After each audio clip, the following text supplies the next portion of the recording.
नमस्कार, मैं हूं आपके साथ अनुष्का राय और आप देख रहे हैं रीडर्स फर्स्ट न्यूज। रायगढ़ के प्रसिद्ध युवा, कर्मठ और ऊर्जावान नेता जिन्होंने अपने समाज के सर्वोत्तमुखी उत्थान का संकल्प लिया है और अपने आप को समर्पित कर दिया है। संकल्प को पूरा करने के लिए वे हैं लीलाधर बानू खूंटे। बानू अभी कम उम्र के हैं, लेकिन उनकी सोच बहुत ऊंची है और विचार क्रांतिकारी है। अभी भी प्रगतिशील छत्तीसगढ़ सतनामी समाज के अध्यक्ष हैं और सतनामी समाज की दशा और दिशा में आमूलचूल परिवर्तन लाने के लिए कृत संकल्प है। इसके पूर्व में वे युवा संकल्प नामक सामाजिक संगठन के संस्थापक अध्यक्ष रह चुके हैं। युवा संकल्प ने बानू की अध्यक्षता में उल्लेखनीय कार्य किए। अब बानू व्यापक स्तर पर कार्य करने के लिए प्रगतिशील छत्तीसगढ़ सतनामी समाज से जुड़े हैं। वे सतनामी समाज की मूल समस्या शिक्षा और गरीबी पर लगातार काम कर रहे हैं। साथ ही समाज को उसके संवैधानिक अधिकारों से भी परिचित करवा रहे हैं। समाज को नशा मुक्त करने के लिए बानू खूंटे अथक प्रयास कर रहे हैं। रीडर्स फर्स्ट से रूबरू कार्यक्रम के दौरान उन्होंने अपने संगठन के रोड मैप पर चर्चा करते हुए कहा कि अभी वे संगठन के माध्यम से समाज की शिक्षा और व्यवसाय में विकास पर ध्यान केंद्रित कर रहे हैं। आइए सुनते हैं सतनामी समाज के विकास के लिए बानू खूंटे के विचारों को। आज रूबरू कार्यक्रम में हमारे समक्ष प्रगतिशील छत्तीसगढ़ सतनामी समाज के जिलाध्यक्ष मौजूद हैं। आइए हम उनसे मिलते हैं और जानते हैं उनके क्रियाकलापों के बारे में, वो सतनामी समाज का कैसे भला कर रहे हैं और उसके बारे में क्या सोच रहे हैं। बानू खूंटे जी, हमारे चैनल में आपको बहुत बहुत स्वागत है। सबसे पहले हमारे दर्शकों को अपना जीवन परिचय दीजिए कृपया। सबसे पहले तो मैं राइडर फर्स्ट के सभी चैनल के जितने भी संपादक हैं और सभी लोगों को मैं धन्यवाद ज्ञापित करता हूं। मेरा नाम लीलाधर बानू खूंटे है और मैं अभी वर्तमान में रायगढ़ जिला अध्यक्ष हूं प्रगतिशील छत्तीसगढ़ सतनामी समाज। और पूर्व में हमारा युवा संकल्प संगठन सामाजिक संगठन है, उसका मैं अध्यक्ष रहा हूं। हम आपके पारिवारिक पृष्ठभूमि के बारे में जानना चाहेंगे। जी, मेरी पारिवारिक पृष्ठभूमि ऐसी है कि मेरे भरा पूरा परिवार है और हम लोग जो है संयुक्त परिवार में रहते हैं। हम लोग 4 भाई 1 बहन और माता-पिता पिताजी का डेथ 2020 में ही हुआ है और भतीजे-भतीजी और भाभी हैं और पूरा परिवार एक साथ हम लोग रहते हैं। आपकी शिक्षा दीक्षा कहाँ से हुई है? जी, मेरी प्राथमिक शिक्षा यहीं रायगढ़ में ही राजीव गांधी नगर में ही प्राथमिक शिक्षा हुई है और मैं हाई हाई स्कूल तक पढ़ा हूँ नटवर स्कूल में और मैं ग्रेजुएशन कंप्लीट किया हूँ पीडी कॉमर्स कॉलेज से। अभी जैसे आपने कहा था कि आप समाज के अध्यक्ष वगैरह हैं, तो हम आपसे ये जानना चाहेंगे कि समाज का अध्यक्ष होने के नाते आपने क्या-क्या किया है और आपकी उपलब्धियाँ क्या रही हैं? समाज में सबसे पहला जो आप संत गुरु घासीदास मेडिकल कॉलेज हॉस्पिटल है, उसके नामकरण में अहम योगदान रहा है सामाजिक गतिविधि में। चूँकि रायगढ़ में हमारे समाज के लोग बहुत ही आयत में रहते हैं और चूँकि समाज का कहीं पे कोई किसी दिशा में नाम नहीं था, तो जब सर्वप्रथम मैं अध्यक्ष चुन कर के आया था तब देखा कि समाज का नाम नहीं है। तो समाज के नाम के लिए सबसे पहली मेरी लड़ाई थी। मैं लगातार 5 सालों से लगातार संघर्ष किया और संघर्ष करके नामकरण में विशेष योगदान था।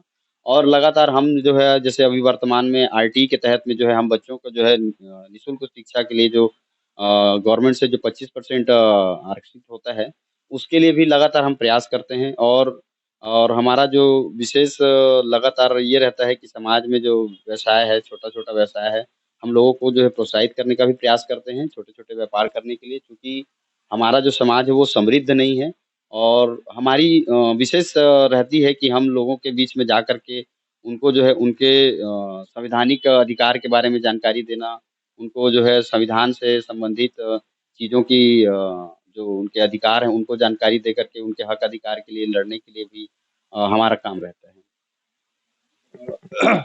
इसके अलावा आप एक और समाज के भी पूर्व में संस्थापक अध्यक्ष रह चुके हैं, उसके बारे में जानकारी दें।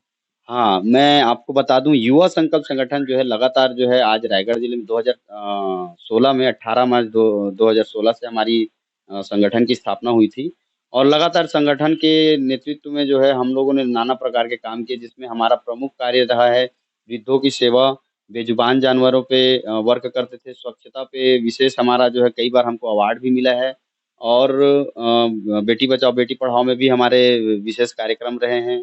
और आपके जो है लगातार जो है सोशल वर्क के 120 क्षेत्र हैं, लगातार हमारे सभी क्षेत्रों में इसमें हम लोग काम करते हैं।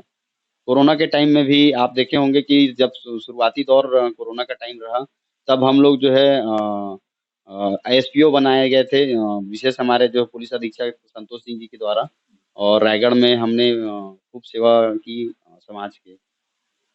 एक व्यक्तिगत सवाल कि आप चाहते तो सरकारी नौकरी या फिर और किसी सर्विस के प्रति भी जा सकते थे। तो क्या कारण है कि आप सामाजिक क्षेत्र में आप आए और आपका रुझान इधर कैसे हुआ?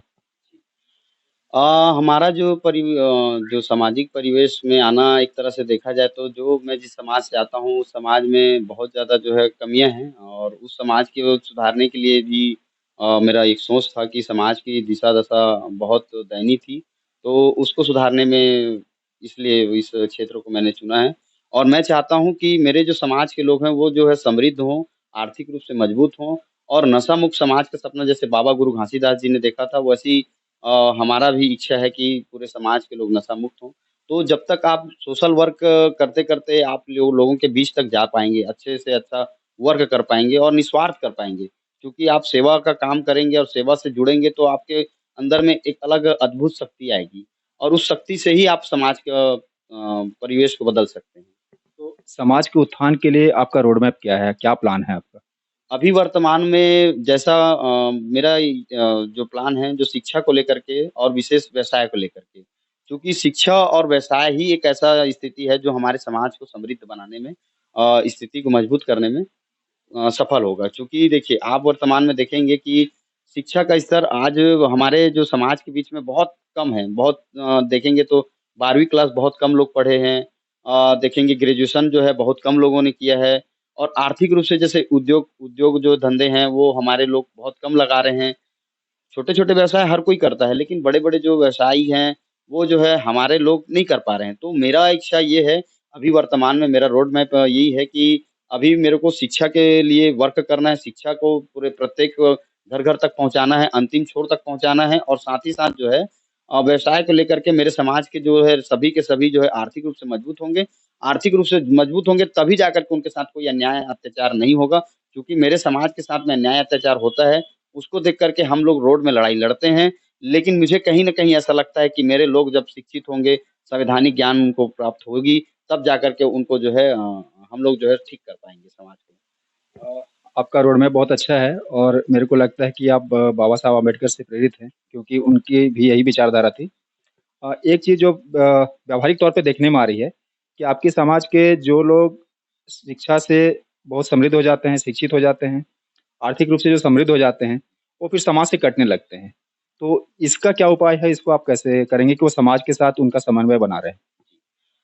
हमारा लगातार जो है प्रयास रहता है कि हम लोगों में पे बैक सोसाइटी के तहत जैसे बाबा साहब अम्बेडकर ने जैसा जो पे बैक सोसाइटी चालू किया था, उनको जो है हमारे जो अधिकारी कर्मचारी हैं, उनके बीच में जाते हैं और लोगों को समन्वय बनाने का लगातार प्रयास चल रहा है। चूँकि होता क्या है कि हमारे जो समाज के लोग हैं जो आर्थिक रूप से जब मजबूत होते हैं, तो उनको जो है समाज की जो जिस वर्ग से चुन करके जाते हैं, क्योंकि बहुत सारे हमारे लोग आज मजबूत हैं, अगर मंत्री, विधायक, सांसद बन रहे हैं या आज कलेक्टर, एसपी बन रहे हैं, तो वो कहीं न कहीं बाबा साहब अम्बेडकर के दिए हुए आरक्षण की बदौलत ही पहुँचते हैं। लेकिन चूँकि क्या होता है कि हमारे लोग आज उनको थोड़ा-सा ध्यान में बाबा साहब को भूल गए हैं, बाबा साहब के जो दिए संविधान में हक अधिकार से वो लोग पहुँचते हैं, लेकिन उसको भूल गए हैं, लेकिन आज भी हमारा इस दिशा पे वर्क है कि हम उनके बीच में जा कर के क्योंकि जिस आरक्षित वर्ग से वो चुन करके जाते हैं, उसमें कुछ परसेंटेज हमारा भी रहता है। अगर हम लोग जैसे मान लीजिए उस परसेंट में नहीं आते, तो आज वो लोग जो है उस पद पर नहीं जा पाते। तो आज हमारा समझाने का बहुत ज़्यादा जो है लगातार प्रयास चल रहा है और बहुत सारे हम लोगों ने लोगों को समझा कर के लोगों को इस बारे में बताने का पे बैक सोसाइटी जो है, क्योंकि समाज को आपको जो समाज ने दिया है उस समाज को आपको भी वापस करना पड़ेगा, इसके लिए हम लोग वर्क कर रहे हैं लगातार। इसमें आपको कितनी सफलता मिली है? लगातार काम करने से सफलता मिल रही है धीरे-धीरे चूँकि बहुत सारे लोग हैं आर्थिक रूप से मजबूत होने के बाद में कम लोग कम समझते हैं, लेकिन आज भी बाबा साहब अम्बेडकर के फॉलोवर बहुत सारे लोग हैं और लगातार जो है हमारा कार्य सफल हो रहा है। अंतिम सवाल, आपका आने वाले समय में क्या विज़न है? क्या फ्यूचर में आपकी क्या प्लानिंग है कि अपने समाज के लिए आप क्या करना चाहेंगे? चूँकि अभी वर्तमान में 2023 है और आगामी जो है मेरा 1-2 साल में जैसा भी मैं देख रहा हूँ कि परिदृश्य जो है बहुत बिगड़ रहे हैं, तो मेरे जो साधन विहीन जो समाज है, उसको मेरे को साधन ग्रस्त करना है और जिस स्थिति में आज हमारी समाज की स्थिति है, उसको सुधारने का मेरा प्रयास लगातार रहेगा। और चूँकि मेरा अभी कोई ऐसा कोई परिदृश्य नहीं दिख रहा है कि मैं समाज में लगातार अपने हिसाब से काम कर रहा हूँ और आगामी आगामी जो है वो शिक्षा और व्यवसाय पे ही मेरा वर्क रहेगा।